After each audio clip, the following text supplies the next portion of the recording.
The invitation arrived 3 months before the wedding. Cream-colored cardstock, embossed lettering. My mother's name linked with her fiancé's in elegant script. At the bottom, in smaller print, black tie formal. Ceremony and reception at the Riverside Grand Estate. I stared at that last line, my stomach knotting. The Riverside Grand Estate was a historic venue known for its dramatic staircases and multi-level layout. I'd been there once for a fundraising gala. The main ceremony hall was up 23 steps. The reception area required navigating 4 different floor levels. I called my mother that evening. "Mom, I saw the venue choice. The Riverside doesn't have accessible routes to most of the event spaces. Can we talk about?" "Vanessa, I've already put down a non-refundable deposit." She cut me off. "The venue is perfect. You'll be fine. We'll figure something out." I should have known then. But this was my mother, Patricia Hartley, founder and executive director of Accessible Futures, a nonprofit dedicated to disability rights and advocacy. For 12 years she'd built a reputation championing accessibility in public spaces. She'd given TED Talks about inclusion. She'd lobbied state legislators for stronger accessibility laws. Her organization received grants from the Department of Health and Human Services, the Department of Education, and 3 major private foundations. Surely my own mother, the disability rights advocate, would ensure her daughter could attend her wedding. The weeks before the ceremony were a blur of my mother's planning meetings, dress fittings for my sister Diane, and increasingly tense phone conversations where I tried to discuss logistics. The venue manager says they have a service elevator that accesses the ceremony hall, Mom said during one call. "You can use that." "A service elevator? Mom, that means going through the kitchen and behind the scenes. I want to enter with the other guests." "Vanessa, I need you to be flexible. This is my day. Surely you can make some accommodations." The irony wasn't lost on me. The woman who'd written a grant proposal titled "The Right to Full Participation, Ensuring Equal Access for All" was asking her wheelchair-using daughter to enter her wedding through the kitchen. I have Ehlers-Danlos syndrome, a connective tissue disorder that affects my joints, muscles, and mobility. I'd been using a wheelchair full-time for 6 years since I was 23. My mother had publicly supported me through the diagnosis, even writing a blog post for her nonprofit about navigating disability as a family. That post had been shared thousands of times. People had commented about what an amazing, supportive mother she was. The wedding day arrived on a perfect Saturday in June. I'd driven 3 hours from my apartment, my wheelchair secured in my adapted van. The Riverside Grand Estate sprawled across manicured grounds, all white columns and flowering gardens. I parked in the accessible spot closest to the main entrance and made my way inside. The venue coordinator, a stressed-looking woman named Michelle, met me in the marble foyer. "You must be Vanessa," she said, glancing nervously at my wheelchair. "Your mother asked me to show you to the service entrance. The elevator is. I'd like to use the main entrance like everyone else," I said firmly. Michelle's expression turned pained.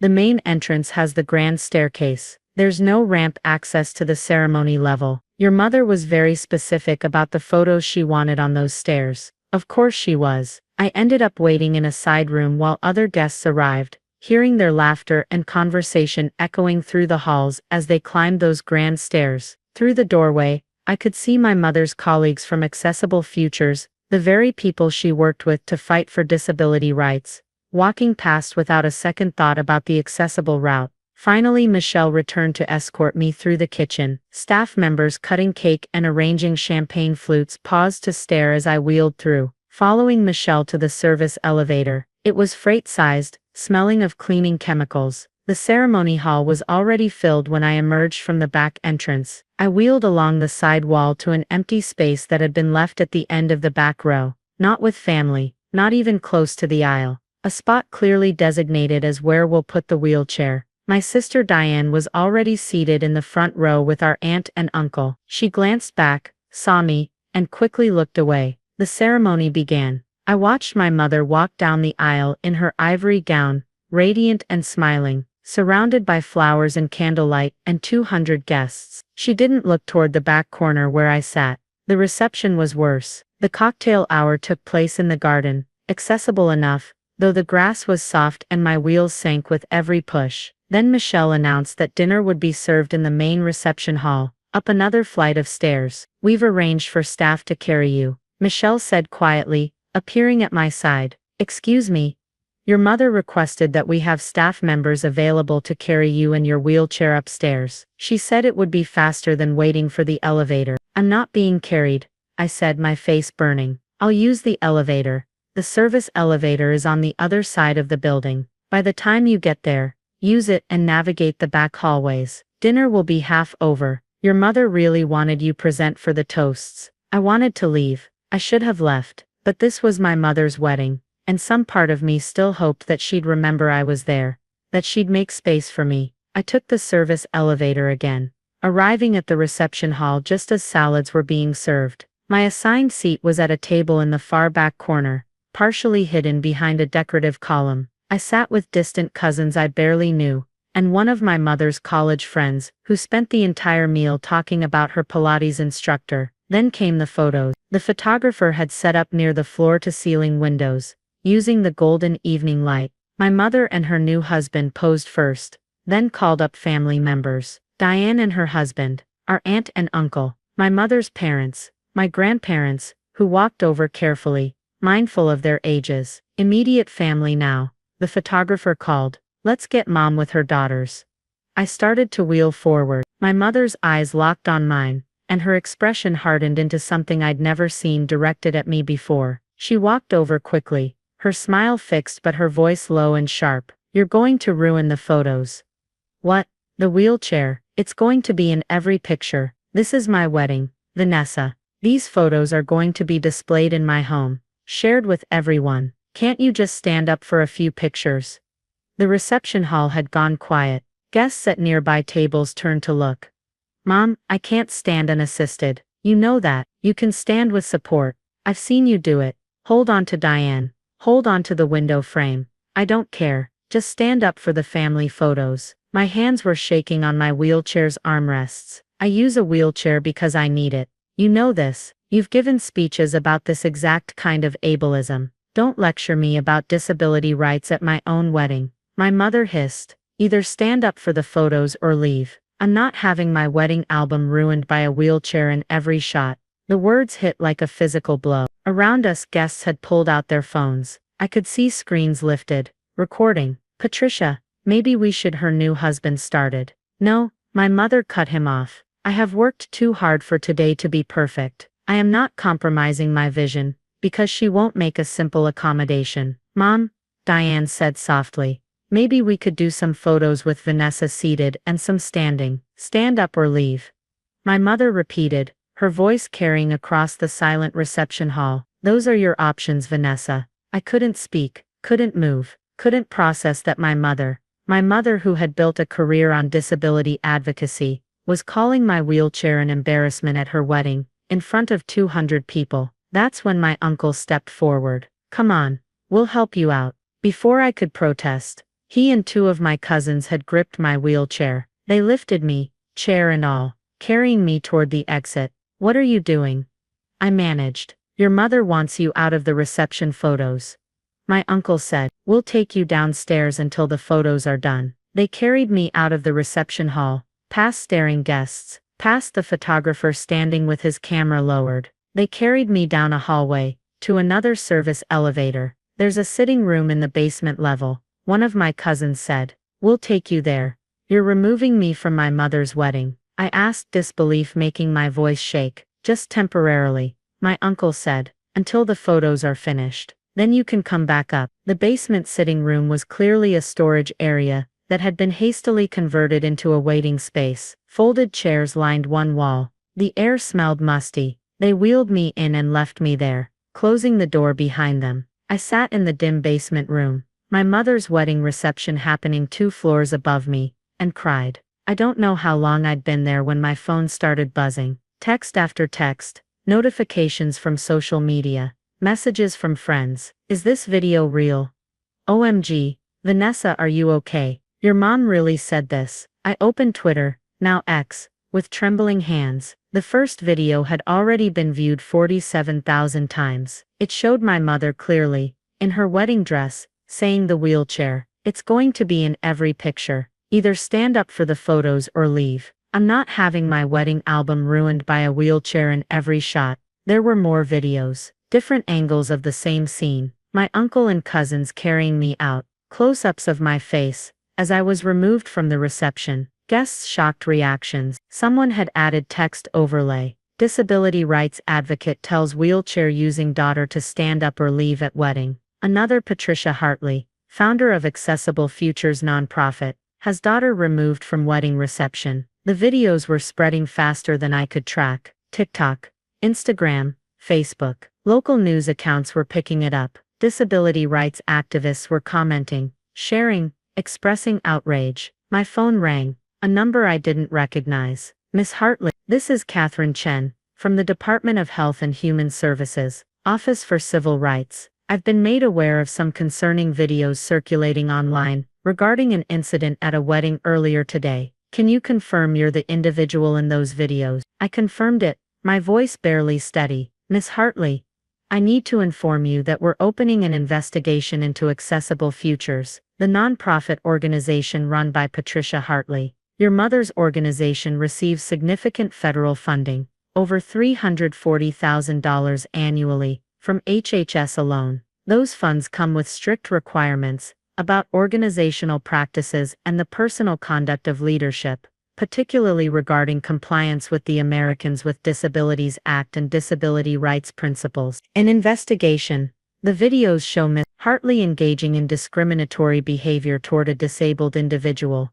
you her daughter, while at a public event. She demanded you stand despite your disability, called your mobility device an embarrassment, and you were physically removed from the venue. This raises serious questions about whether Accessible Futures is operating in good faith with its stated mission, and whether Ms. Hartley is fit to lead a federally funded disability advocacy organization. Catherine Chen's voice was professional but not unkind. I want to be clear, you're not in any trouble, but we will need a full statement from you about the incident. We'll also be reviewing Accessible Futures grant applications, financial records, and organizational practices.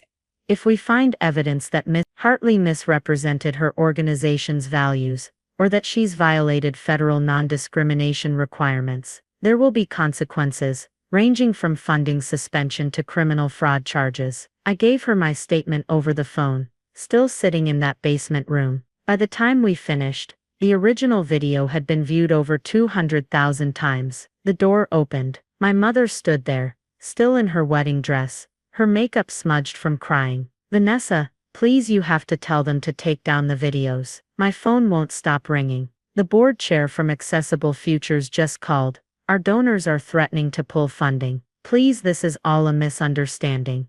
A misunderstanding. I was stressed, it was my wedding day. I just wanted nice photos. You're making this into something. It's not. You had them carry me to the basement and lock me away, I said quietly. At your wedding, while running a disability rights nonprofit.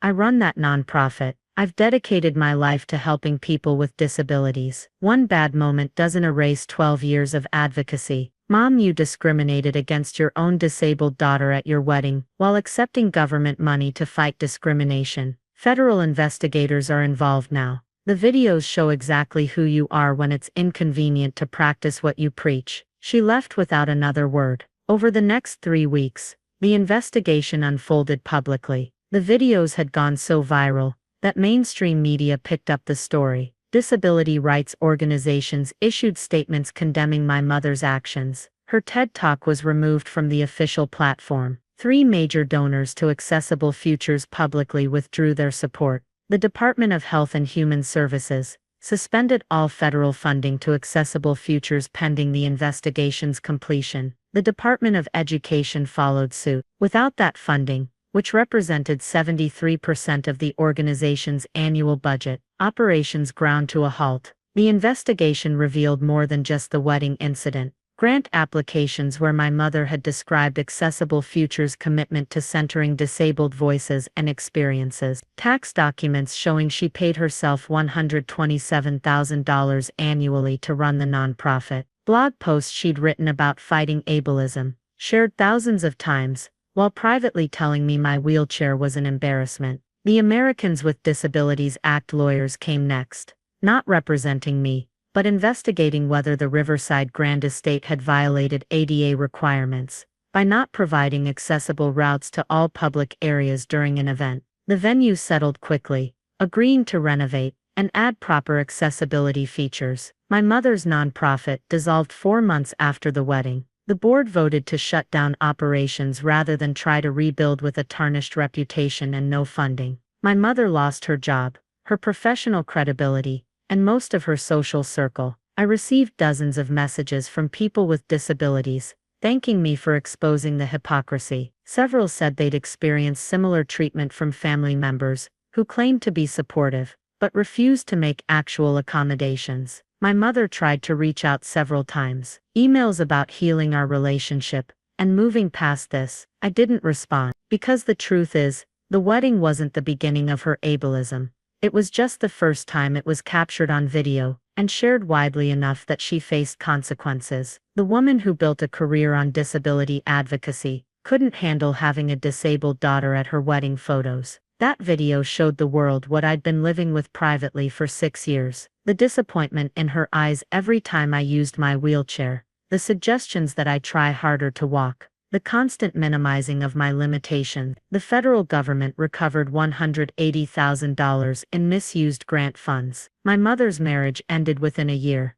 Her husband filed for divorce, citing the stress of the public scandal and his discomfort with what the videos revealed about her character. I moved to a new city, started a job with a disability rights legal clinic, and began writing about the intersection of family dynamics and ableism. I speak now about how discrimination often comes from those closest to us, wrapped in concern, or couched in special occasions, that supposedly justify asking disabled people to minimize themselves. And I never delete those videos when they resurface every few months, going viral again, with each new wave of internet users discovering them, because they're proof that advocacy, without personal accountability, is just performance. And sometimes the people who claim to fight hardest for our rights are the ones who need to be fought against. My wheelchair isn't an embarrassment, but my mother's hypocrisy should be.